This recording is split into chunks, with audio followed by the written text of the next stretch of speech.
Bonsoir à toutes et à tous, heureux de vous retrouver pour la tranche info en direct sur votre antenne Canal 10 Télévision, avec au programme de cette soirée Info 10, le journal local et régional qui sera suivi du Focus, une heure de débrief sur l'actualité avec nos observateurs du mardi notamment, ce sera après la coupure pub, mais pour l'instant place au JT.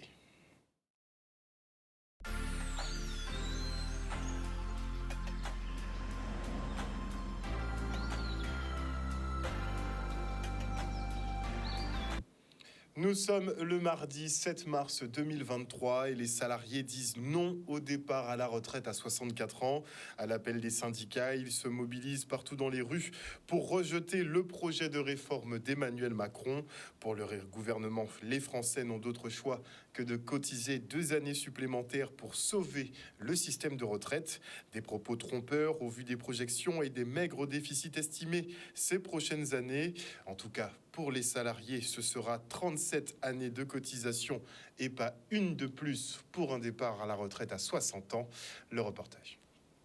Nous déjà attendons nous à ça parce qu'il faut savoir qu'il y a une longue souffrance en disant peuple là, travailler qu'à prendre gaz tout bonnement. Et c'est pour ça que c'est à nous, organisations syndicales, collectifs, de fédérer tous ces mécontentements là ça. Et il y a envie en disant peuple là de goumer. Nous avons senti qu'il y a envie, donc c'est à nous tout simplement de faire ça qu'il faut pour que les gens mobilisent, mais que pour les gens rester mobilisés aussi. Parce que tout problème que nous avons dans ce pays-là, qu'a fait que nous n'avons pas le choix pour nous goumer. Premièrement, monsieur là avait un projet de retraite à foutre sans l'air. Parce que les gens qui souffrent plus à un projet de retraite là, ça, c'est l'outre-mer, en particulier les Guadeloupe. Premièrement, les femmes et aussi les gens qui ont des petites carrières, des gens qui commencent à travailler à 30 ans. Eh bien, s'il faut y travailler 42 ans, à 72 ans, ils travaillent toujours. Donc, nous connaissons des gens qui ont passé ici dedans. Les petits boucs qui ont fait études jusqu'à 25 ans, ils ont trouvé petit travail à McDo, tout partout. Et après, l'ouvre, ou qui a ajouté 42 ans, si ça, il y a une situation nous gagnons. Nous, à force ouvrière, ça nous a crié haut et fort. C'est le retour du départ à 60 ans, retraite à 60 ans, et avec 37 ans de cotisation. Mais arrêtez avec ça à 64 ans là et 42 ans là. Et en plus aussi, situation à les soignants. En qui on peut accepter que plus de presque 17 mois après, nous refuser de prendre un vaccin, ils ont sanctionné ces camarades-là et ils ont donc l'État là toujours. Et ça, on dit ça pas normal. Son sanction, son punition qu'on fait contre travailler à Guadeloupe. Et d'ailleurs, mobilisation nous contre l'obligation vaccinale, nous tenons raison fait. Puisque les événements comme nous raison aujourd'hui là. Dès le départ, nous toujours dit nous ne pouvons pas attendre rien de l'État français. C'est nous attendons contre tout le monde que dit envisager lever à obligation vaccinale là. Mais ça nous savent c'est parce que nous avons lutté, c'est parce que nous avons continué à goumer que yo changé position. Donc nous attendons tout simplement avec lutte nous de gagner toute revendication nous que nous ni citable depuis un bel moment. Donc pour nous, même si la HAS dit ça, c'est justement la lutte pour continuer à faire. Parce qu'en dehors de l'obligation vaccinale, là, nous avons notre problème qui est rajouté, c'est à les retraites. Donc tout ça a fait en selle, là, et puis c'est pour ça que tout travailleur mettait au bout pour demander toute revendication que nous avons depuis quelques années qui a traîné et que pour nous arriver à résoudre.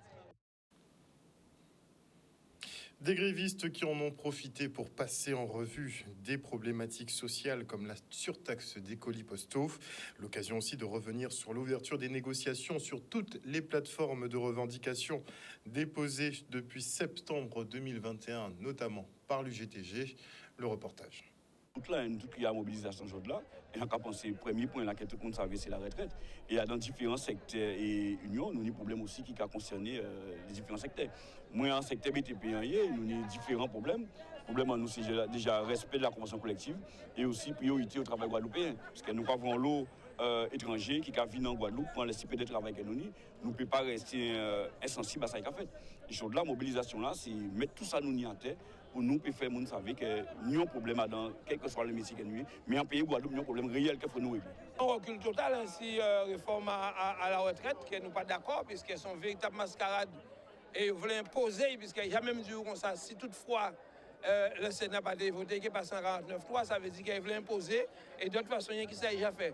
2-3 par résident, nous attendons tout butin c'est des non-lieux et donc nous voulons savoir qu'à nous effectivement par rapport à l'État français et par rapport à la France bien entendu. Nous on dit dans la poste, nous allons combattre les suppressions de postes, nous allons combattre aussi les réorganisations qu'on va mettre en place qui pas qu'à refléter la réalité en nous. Et nous un sujet qui est très important, c'est que nous allons demander à ce qu'ils respectent la péréquation tarifaire, notamment sur les colis. Nous allons trouver ça injuste et qu'on dit le terme, nous pas dans égalité à l'État français. Parce que si nous sommes dans égalité à l'État français, nous devons payer un colis, même prix qu'en France. Je dois payer un colis là 4 fois, 5 fois plus cher. Et pour nous pas dire rien, pour lui pas dire rien, parce que nous savons tout qu'à manger en plat là. Mais ça nous pas dit. Si nous menons tel combat, c'est parce que les emplois sont en jeu. Journée de mobilisation, là, ça doit être mené d'autres mobilisations dans les entreprises pour l'ouverture des négociations en toute plateforme de revendication que nous déposons depuis septembre 2021, les bureaux à M. Rochat. Et c'est pour ça que nous nous là. Pas pour un seul problème, mais c'est pour tout problème qui a concerné droit et intérêt à travailler et peuple Guadeloupe, puisque aujourd'hui là, nous avons vu qu'il y a méprisé nous en toutes circonstances. Dernier bitin, c'est l'affaire au Clodo qui c'est une illustration à mépris que l'État français n'est pour nous. Et les personnels d'éducation sont vent debout contre le recul de l'âge légal de départ à la retraite. Une quarantaine d'écoles et 21 collèges et lycées sont restés bloqués aujourd'hui. On fait le point. Nous avons aujourd'hui à peu près 60% de grévistes et nous avons quasiment une vingtaine d'établissements du second degré déjà bloqués. Et à peu près 30% de nos écoles élémentaires et maternelles bloquées. D'ailleurs, nous voyons bien que le gouvernement aux abois, puisque nous assistons à un déploiement des gendarmes pour tenter effectivement de réouvrir les établissements, notamment sur le nord Grande Terre. Ça veut dire tout simplement que nos collègues aujourd'hui sont extrêmement sensibilisés à la question de la retraite, refusent de travailler jusqu'à 67 ans, refusent de voir leur niveau de pension baisser, et exige le retrait de ce texte, car aujourd'hui, nous savons pertinemment que le régime des retraites par répartition n'est pas menacé et que nous sommes en capacité de pouvoir financer l'ensemble de ces régimes. Les gens sont présents, les établissements sont fermés, sachant l'impact qu'il va avoir, on se devait d'être présent dans la rue aujourd'hui, sachant qu'au-delà des problèmes de la retraite, nous avons quand même les problèmes de fermeture de postes, ce qui est navrant. Quand c'est le taux d'illettrisme qui existe en Guadeloupe et que malheureusement on a la possibilité de porter des écoles prioritaires qui permettraient d'avoir 12 enfants par classe et qui permettraient aux enfants d'apprendre à lire, compter et écrire correctement et que malheureusement il y a encore des fermetures de postes dans l'éducation nationale, c'est navrant. Il s'agit pour nous de faire en sorte que ce gouvernement retire ce projet de réforme injuste, injustifié et qui a comme seul objectif punir les salariés. Donc au fur et à mesure que la manifestation au niveau national prendra de l'ampleur, nous en Guadeloupe on n'a pas le choix et il y va du système de retraite pour nous et pour les salariés à venir. Et parmi les grévistes figuraient des politiques comme Christian Baptiste. Pour ce député opposé à la réforme des retraites, le gouvernement fait la sourde oreille. Un élu réaliste qui avoue ne pas être entendu, mais qui se mobilise quand même. Regardez. Nous contre réforme là. Et en carrière répétée, ça va bien placer moi toutes les 4 mois gouvernement là. Ils ont fait tout le bitin pour verrouiller réforme là, ça peut passer en force, limiter les débats. Ils puis passer avec 49.3, mais on a pensé qu'ils n'ont pas été compétents mesurer la grandeur manifestation populaire là. C'est-à-dire la mobilisation dans la rue, que ce soit ici ou même en France. Et je pense que c'est ce qui doit faire pencher la balance. En réalité, nous sommes très éloignés des responsables politiques à gouvernement français. Ils ne sont pas très proches de la réalité. Et là, nous avons fait monter, fait comprendre cette bêtise. Non seulement on a senti qu'ils sont éloignés, mais parfois aussi, ils ont la sourde oreille. Ils ne peuvent pas comprendre, ou ils ne peuvent pas chercher à comprendre qui réalité a payé en nous. Et donc c'est là qu'on va là que nous amener avec l'ensemble des députés, notamment les députés dits d'outre-mer. C'est pour nous faire en sorte que si les sujets qui sont importants, cherté de la vie, problème à chômage des jeunes, problème effectivement à retraiter, qui a qu'à rappeler, qui a touché pratiquement entre 9 et 17% moins qui ont retraité de l'Hexagone. Donc, il y a toute une série de bitins qui ont des réalités, de disparités, d'inégalités. Et ce combat-là, ça nous a mené. Et donc, même si on a dit, ouais, mais les emballages aux députés, ils ne vont pas attendre les autres, ils ne vont pas écouter les autres. C'est vrai que c'est en réalité. Mais à part ça, qui fait nous baisser bois, nous devons continuer et continuer à boucler. Et ça, nous a fait la journée là, c'est pour nous, mais c'est pour aussi les générations futures. Et notez que les députés Renaissance qui ne voteront pas la réforme seront purement et simplement exclus du groupe de la majorité présidentielle. Emmanuel Macron est visiblement très tendu à l'approche du vote et n'hésite pas justement à menacer ses troupes. Et en marge de la manifestation contre la réforme des retraites, les salariés de la SIG réclament de bonnes conditions de travail. Pour arriver en fin de carrière en bonne santé, faut-il déjà tenir la distance? Regardez. Nous, effectivement, nous avons un appel général par rapport à la retraite, mais avant d'arriver à la retraite, il faut travailler dans de bonnes conditions quand même. Et c'est ça que nous avons réclamé, que nous avons travaillé dans de bonnes conditions, que nous avons respecté ces salariés-là. Ça a bien marqué, si ce n'est pas quand la casse là. Nous avons demandé à la direction de respecter ces salariés-là. Nous avons demandé à la direction de respecter le Code du travail.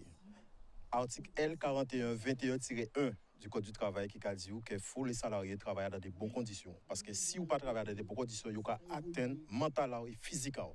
Santé mentale et physique. Et c'est important. Si vous ne travaillez pas dans de bonnes conditions, vous péquez bien en vie, vous péquez ni en bonne santé et vous péquez peut travailler jusqu'à 64 ans. C'est logique. Donc tout ça lié. Quand on a dit, cet acteur-là qui a changé, mais c'est le même film-là qui a déroulé. Parce que nous avons un nouveau directeur, ça a fait à peu près 4 mois là. Et effectivement, il a marché, il connaît toute rivière, toute la mer qui est en Guadeloupe. Mais par contre, traiter problématique à la SIG, il peut parer pour faire. Et c'est pour ça que nous mobilisons. Parce qu'effectivement, ça a fait 1 an. C'était l'année passée, nous étions mobilisés pour les conditions de travail. Et toujours, nous avons le même problème là. Et nous, nouveau directeur qui a venu, il a passé tout partout. D'accord, il a dansé, il a habité, il a rimé, il a ri, il a sympathisé avec tout le monde. Ça va bien. Mais conditions de travail à monde. Monde qui a pété en disant là. Moun en arrêt maladie en disant là. Et pour le moment, rien pour régler. Et c'est ça nous commandons. Nous commandons qui plan d'action. Et c'est ça la CGSS commandé. Et c'est ça l'inspection du travail commandé. Mais c'est ça nous avons discuté entre nous, avec les camarades là qui sont là. Nous avons décidé pour savoir est-ce que c'est une mobilisation ponctuelle ou est-ce que nous avons dirigé dans le temps. Donc pour nous, ça pour le moment. Et on enchaîne avec le premier congrès de l'UPLG-CAF où les anciens entendent laisser place à la jeunesse. Regardez. Nous décidons que nous sommes capables de mener certaines actions que nous pas qu'à vrai qui était à venir, là nous étions là. Nous décidons que la jeunesse n'est plus toute place et que faut nous aider à monter justement et ne pas que c'est toujours les mêmes qui vont continuer imposer l'idée à eux parce que la jeunesse c'est ça qu'il faut nous. C'est vers la jeunesse nous qui est loin parce que nous qu'a fait en nous. Mais jeunesse là qui a venu, il a venu pour dire aussi que tant nous, il peut être toujours là, mais ça y ni à proposer, pas toujours en adéquation avec ça que nous qu'a proposé. Nous radicalement changer état d'esprit en nous. En cas dans la GEG, pas cassé code. En cas dans le fond anti-guyanais pour l'autonomie, pas cassé de code. En cas dans le fond guadeloupéen pour l'autonomie, pas cassé code. En cas dans le gong, pas cassé code. Dans l'UPLG, toujours, mais dans l'UPLG K. OK? Et c'est eux qui cassent le code. Parce que c'est eux qui laissent le sentier de la lutte pour entrer dans le sentier de la collaboration.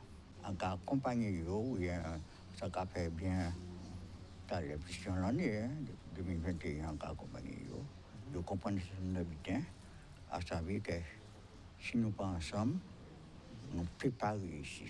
Ça, c'est rien. D'autre part, ils comprennent aussi le fait que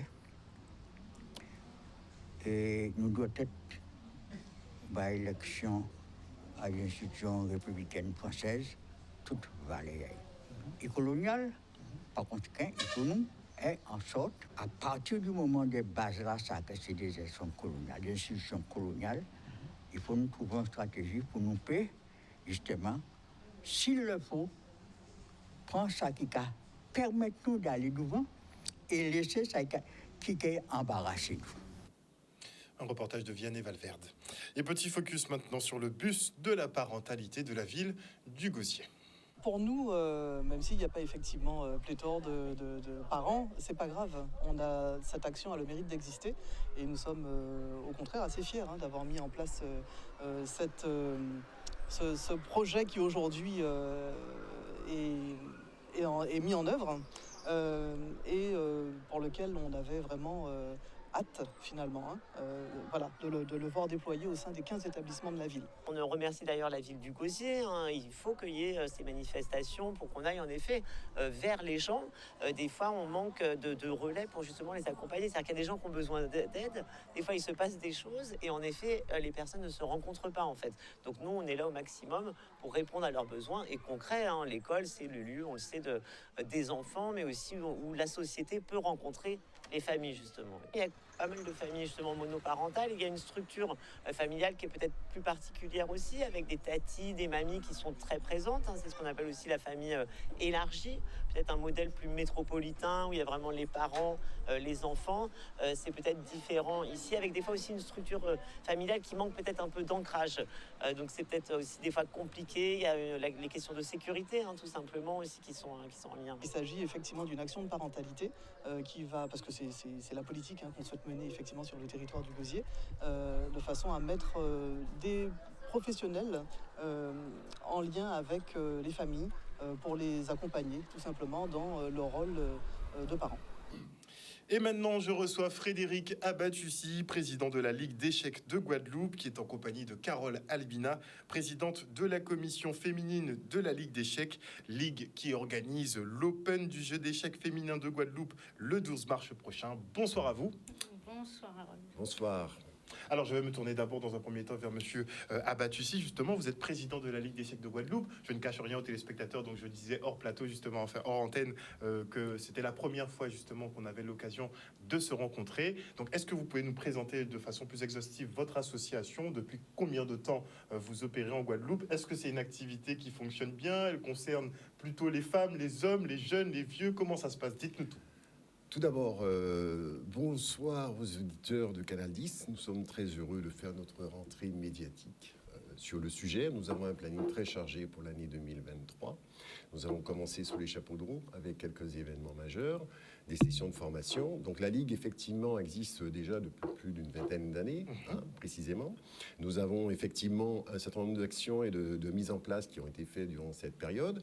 Aujourd'hui, sur ma mandature de 3 ans, nous avons fait 3 clubs, nouveaux clubs créés. Donc j'aurai l'occasion d'en parler. Donc vous êtes disséminés un peu partout en Guadeloupe? Alors, on est disséminé un peu partout en Guadeloupe, oui, précisément sur le volet de l'attractivité du jeu, par définition, notamment au travers des écoles, parce que nous travaillons beaucoup avec l'éducation nationale sur des domaines connus, qui sont liés à la performance des enfants dans le cadre des écoles. Et on a plein de projets sur le plan de l'éducation nationale qui permet justement d'apporter un plus, je dirais, sur le plan scolaire. Donc, je dois quand même préciser que le jeu d'échecs est devenu une activité sportive, précisément, donc il y a 2 ans. Donc ce qui sous-entend qu'on ne fait pas de sport avec les jambes, on fait du sport avec le cerveau. Donc ça veut dire qu'on valide que le cerveau est un très gros muscle, qu'il faut entraîner. C'est un muscle, voilà. Mais il y a encore plein de choses autour de ça. Mais le cerveau est un muscle. Déjà, ça c'est déjà le premier fait avéré qui nous permet aujourd'hui, bien évidemment, d'interagir, je dirais, sur l'aspect mental et sur la performance mentale, naturellement. Voilà. Donc l'idée des femmes... Est-ce que ça développe justement l'échec, puisque c'est beaucoup de stratégie, ça développe certaines capacités?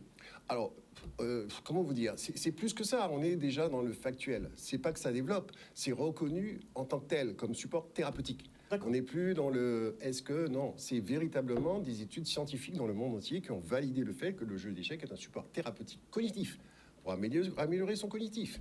pour améliorer son esprit de décision, pour être en mesure d'être en phase avec soi-même. Enfin, il y a plein d'autres choses que le jeu d'échecs apporte. Sur le volet féminin, qui nous intéresse, très important, Carole aura l'occasion d'exprimer son expérience. Et puis surtout, vous avez des histoires incroyables. On n'a que des histoires incroyables aux échecs. Les gamins qui viennent turbulents, au bout de 2 mois, les parents ne les reconnaissent plus. D'accord. On est vraiment sur ces éléments-là, parce que l'intelligence, c'est le propre de l'homme. Ça fait partie. Lorsque vous avez l'occasion de stimuler cette intelligence, évidemment, comme le jeu d'échecs, comme les mots croisés, ça devient addictif. Donc vous arrivez bien à canaliser justement les enfants par le jeu d'échecs. Ils se canalisent tout seuls. D'accord. Naturellement. Parce que le jeu d'échecs l'impose. C'est une science qui existe depuis 5000 ans. C'est pas un truc qui vient comme ça. C'est vraiment une culture. On est vraiment sur un volet, je dirais, d'apport réel, d'émancipation du cognitif. Et à travers le jeu, vous parliez de points tout à l'heure, on a ce qu'on appelle les phases d'évolution. C'est-à-dire que vous êtes dans la pleine conscience, vous pouvez mesurer votre évolution. Quand vous voyez que vous avez un élo, l'élo, c'est la classification comme au tennis qui permet de mesurer votre niveau. C'est-à-dire que si aujourd'hui vous faites un tournoi et que vous gagnez performance de personnes plus importantes ou plus fortes, vous gagnez en élo. Donc ça vous permet de mesurer votre progression intellectuelle, par définition. Qui dit progression intellectuelle dit forcément exploration de l'inconnu et du tout possible. Voilà. On veut avoir une idée justement des performances de nos joueurs guadeloupéens. Alors c'est très particulier parce que nous avons des pépites. Des jeunes. On imagine bien, terre de champions. 11 ans, 12 ans, vous savez. Pour l'instant, très jeune. Ah oui, on n'en parle pas pour l'instant parce que le fait est, c'est qu'on travaille. Donc on n'a pas besoin de griller les gamins. Donc pour l'instant, il y a des compétences, c'est reconnu. On a déjà fait venir 3 grands maîtres internationaux ici en Guadeloupe. D'accord. En 1 an. Donc les gens, ils viennent ici parce qu'ils savent très bien pourquoi ils viennent. Qui a du niveau, donc ils viennent... Grand maître international, ça veut dire vous avez 2000 grands maîtres internationaux sur les 6 millions de licenciés. Donc c'est une exception. Donc ils sont venus à 3 grands maîtres. Pour se mesurer à des Guadeloupéens? Non, ils sont venus pour faire leur promotion en tant que grands maîtres. Ils en ont profité pour jouer contre des Guadeloupéens. Ils ont été embêtés, mais ils n'ont pas non plus été... Ça n'a pas été... là, ce sont des grands maîtres quand même. On parle de choses, ça n'est pas à ce niveau-là. Mais il est vrai que Guadeloupe, je me permets de parler de la Martinique parce que nous sommes en filiation directe. Nous sommes en filiation directe avec la Martinique. Donc aujourd'hui, d'ailleurs, le dernier tournoi, le Petit Bourg, c'est un Martiniquais qui a gagné. Donc on était très fiers de voir qu'il est remporté, mais bon, on sait très bien qu'on n'a pas été, on a été plutôt gentil. Ça, c'est fondamental. On laissera moins pour le coup pour les autres compétitions. On est d'accord. Ça va venir pour qu'il y ait des revanches. Vous savez, on est toujours comme ça, donc on a perdu la première, mais là on va partir en avril en Martinique et vous aurez des retours. On va faire le maximum pour prendre notre revanche sur la Martinique. Super. Voilà. Alors, Madame Albina, parlez-nous de vous, justement. Comment, effectivement, avez-vous adhéré à cette association de joueurs d'échecs? Dans un premier temps, c'était grâce à mon fils qui a pris des cours en particulier.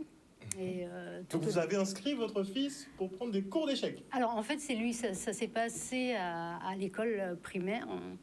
Et il y avait un monsieur qui donnait des cours d'échecs, qui est Monsieur Douglas, qui est aujourd'hui président du club de Petit-Bourg, qui faisait des cours d'échecs dans l'école primaire, au Lamentin. Carrément. Il m'a demandé est-ce que c'était possible de l'inscrire. J'ai dit oui, bien sûr, il n'y a pas de souci. Donc je l'ai accompagné dans les compétitions. Et sans vraiment avoir envie de me jeter dans le monde des échecs, sincèrement. Juste en tant qu'accompagnante au début. On est d'accord. Mais on s'est laissé prendre au jeu finalement. Pas tout à fait. C'est-à-dire qu'il a commencé très tôt. En 2009, il a commencé. Il est parti en 2012 faire ses études. Et ensuite, moi, je suis restée. Mais j'ai quand même eu cette envie de revenir au club pour encadrer les enfants, mais sans aucune notion d'échec, bien sûr.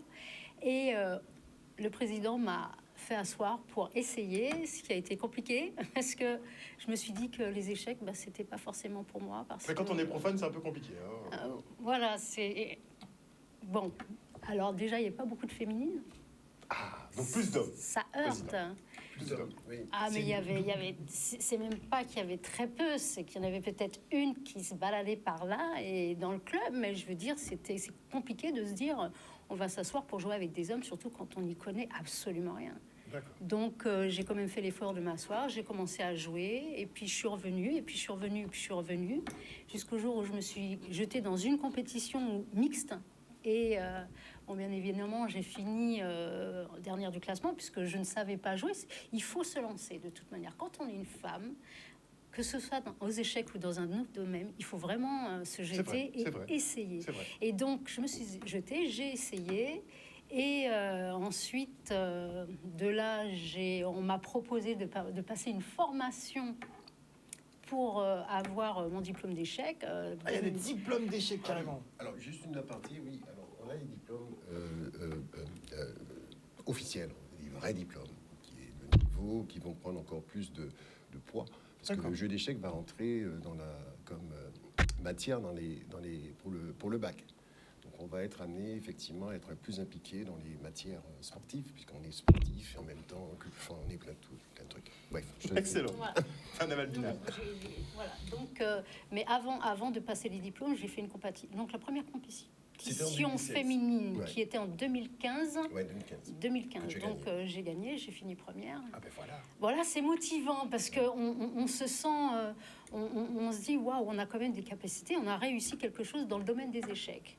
Ensuite, 2016, j'ai fait 3e et j'ai découvert que je n'avais pas vraiment l'esprit de la compétition. Donc je me cherchais dans les échecs en réalité. Donc j'aimais jouer, mais quand on joue, il faut absolument faire des compétitions. Et donc ensuite, en 2016, j'ai passé mon DIF, donc mon diplôme d'initiation d'échecs. On m'a un peu poussé, moi, on me pousse tout le temps pour me dire vas-y, essaye. Et donc j'ai essayé, donc je l'ai eu. Une fois que j'ai eu le diplôme, on m'a carrément jeté dans une école. On m'a dit ben voilà, tu auras l'école de Baillargeon, tu vas enseigner aux enfants. Mais c'est pas possible, je connais pas. Et voilà, on m'a jeté. Et donc effectivement, j'ai commencé. Donc ma première école a été Baillargeon. Et l'objectif était de participer au tournoi des anges. À l'époque, on avait un tournoi des anges qui réunissait toutes les écoles primaires de Guadeloupe, enfin toutes celles qui participaient à ce tournoi des anges. Et donc moi, je les ai coachés toute l'année scolaire. Mais par contre, je leur avais quand même expliqué qu'il y avait déjà des enfants qui jouaient et qui avaient l'habitude de venir à cette compétition. Mais eux, c'était leur première fois, comme moi. Eux, c'était une première fois. Moi, c'était une première fois. Donc voilà, j'ai quand même mis un petit peu de garde en leur disant le principal, c'était de faire la compétition. J'ai quand même fait comprendre qu'il y a des chances qu'il n'ait pas la coupe. Eh bien, c'est avéré qu'ils sont partis avec la coupe. Voilà. Donc, à partir de là, c'est vrai que j'ai pris une grande confiance en moi. Et c'est là que je me suis dit, mais c'est ça que je veux faire aux échecs. Je veux jouer, je veux apprendre, mais je veux surtout retransmettre et aider les jeunes, aider les enfants. Et après, j'ai eu envie d'aider les femmes. Et grâce aux échecs, leur dire que c'est vrai que les échecs, c'est quand même un monde masculin. Mais nous, les femmes, on peut s'imposer. Ce n'est plus un monde masculin pour très longtemps, puisque vous progressez petit à petit et vous organisez justement cette compétition qui est dédiée aux femmes. Donc on passe de compétitions exclusivement masculines finalement à des compétitions exclusivement féminines. Donc vous arrivez à contrebalancer finalement. Tout à fait. Mais en même temps, ça nous est proposé par la Ligue d'échecs, par la Fédération française qui, pendant la semaine de la femme, qui justement est le 8 mars. Et nous, du coup, on profite, on a la balle au vent pour faire une compétition féminine. D'autant plus, si je peux me permettre, c'est quand même un enjeu majeur sur le plan du développement de l'attractivité échiquienne, puisqu'on voit bien que c'est un manque énorme en termes de profil féminin dans le jeu d'échecs, sachant que c'est porteur de beaucoup de choses, comme vient de le dire Carole. Donc voilà, donc je pense que cet événement-là, effectivement, est tout à fait adapté et approprié. Et je pense quand même on peut s'enorgueillir, puisque la France n'a pas le même niveau d'événement que nous mettons en place aujourd'hui, sans compter toute la continuité que nous aurons durant l'année sur les événements que nous mettons en place. Voilà. Donc, nous avons donc l'événement le 12 mars, dimanche. Donc, ça commence à 9h, ça finit à 17h. Donc, nous invitons toutes les femmes de Guadeloupe à venir, car nous avons aussi une initiation pendant la compétition. Une initiation pour toutes celles qui le désirent et qui ne savent pas du tout, qu'elles osent, qu'elles viennent, voilà. Et nous aurons aussi des femmes qui font la compétition. Et il y aura aussi des débutantes, c'est-à-dire qu'il y en a qui, au bout d'un mois, ont appris, ou 2 mois, et elles se jettent. Déjà se mesurer aux autres. Absolument. Voilà. Pourquoi pas. Voilà. Alors, petite question, puisque vous êtes dans un cadre associatif, donc techniquement, on parle de sport, donc il doit y avoir des licences. Est-ce que sans licence, je peux participer à la compétition? Alors non. Il faut d'abord prendre sa licence. c'est normal parce que c'est une compétition. Les compétitions que nous faisons, ce sont des compétitions FIDE, Fédération internationale du jeu d'échecs. Ça veut dire que le classement, il est mondial. Donc vous êtes reconnu dans un petit coin du classement du jeu d'échecs comme étant un élo avec une identité et une catégorie de Très bien, très bien. De niveau. C'est structuré, il faut effectivement adhérer d'abord Absolument. et pour pouvoir participer et figurer s'il le faut dans Absolument. le classement. On peut adhérer même dimanche. Hein. Ils peuvent venir prendre une licence. Cette licence permet de faire le tournoi et par ailleurs aussi d'être sur d'autres événements. C'est l'occasion de mettre le pied à l'étrier, si je peux me permettre. Et c'est vrai que c'est cette occasion-là que nous mettons en place pour les nouvelles licences. En tous les cas. Le mot de la fin. Femmes de tout âge, bien évidemment. Hein. Les jeunes, les moins jeunes, si elles veulent essayer, elles seront les bienvenues et nous les accueillerons comme il se doit. Avec plaisir. Je voudrais faire un petit grisette sur nos partenaires, si ça ne vous dérange pas. Allez, rapidement, monsieur. Tous nos partenaires sont adossés à un projet. Hein, donc, on ne fait pas de partenariat. Il y a un projet échiquéen derrière le partenariat. Donc, France Antilles, qui est partenaire, nous avons un encart qui passe toutes les semaines. Trouver le maths en 1, qui est une définition extrêmement intéressante parce que c'est le seul magazine et journal européen, sachant que nous n'inventons rien, ça existait avant sur Libération. Donc on ne fait que reprendre un modèle commercial marketing qui a une puissance énorme, parce que lorsque vous tapez trouver un matin sur Google, vous avez au moins une centaine de pages qui vous expliquent. On peut même acheter des maths sur Amazon. Donc on peut acheter l'exercice, trouver un maths. C'est un produit. Donc le journal France Antilles va effectivement avoir cette approche projet. Si vous voulez avoir plus d'informations, on aura l'occasion parce que j'ai pas beaucoup de temps là-dessus. Donc c'est un encart, c'est trouver le matin 1 qui est dans le journal France Antilles tous les mercredis et qui, la réponse, c'est le mercredi d'après. D'accord. Voilà. L'autre partenaire, c'est Canal 10, bien évidemment, qui nous fait l'honneur. Je vous en remercie vraiment de nous recueillir sur ce sujet-là. Nous avons aussi l'atelier SA, qui offre aux filles 5 bouquets de qualité, bouquets de fleurs. Ça, c'est vraiment sympa. Donc, l'atelier SR, qui est une créatrice de florale, Jardinland, dans la foulée, qui a joué le jeu en même pas. Merci, Monsieur Dubois, pour cette réactivité, hein, qui nous met 5, notamment, bons d'achat d'une valeur de 50 €. Et enfin, Comatril, qui est notre partenaire majeur, qui aujourd'hui fait des voyages, notamment sur Saint-Martin, Saint-Barthélemy, avec une histoire ancestrale de cette compagnie maritime qui fait donc ce type de voyage. Marie-Galante, et qui offre 6 billets d'avion, excusez-moi, 6 billets de bateau pour les 3 premières gagnants. Donc c'est vraiment magnifique ce qui nous est proposé. Donc Comatril, Yannick, merci pour cet effort. Merci. Ensuite, alors je termine juste sur le dernier parce que c'est celui qui nous a effectivement accompagnés vraiment au maximum. C'est Lemon, c'est-à-dire c'est Look Lemon et ENRGP. Eux, ils ont financé des t-shirts, ils ont financé la salle de réserve. Alors oui, je tiens à leur dire merci, hein, merci Jonathan pour cette implication sur notamment cet événement. Merci beaucoup. Merci beaucoup, Monsieur Abatussi, je le rappelle, président de la Ligue d'échecs de Guadeloupe, qui était en compagnie de Carole Albina, présidente de la commission féminine de la Ligue d'échecs de Guadeloupe, qui vous donne rendez-vous pour la compétition. Ce sera donc le dimanche 12 mars à partir de 9h30. Ça se passera où, Madame Albina? À l'hôtel Fleur d'Épée au Gosier. Très bien, merci beaucoup. C'est nous qui vous remercions. Chers téléspectateurs, nous sommes arrivés au terme de ce journal. Merci pour votre fidélité à ce programme. N'oubliez pas que sur Canal 10 Télévision, vous faites l'information que nous diffusons. Le journal revient demain. Bisous, bisous tout le monde.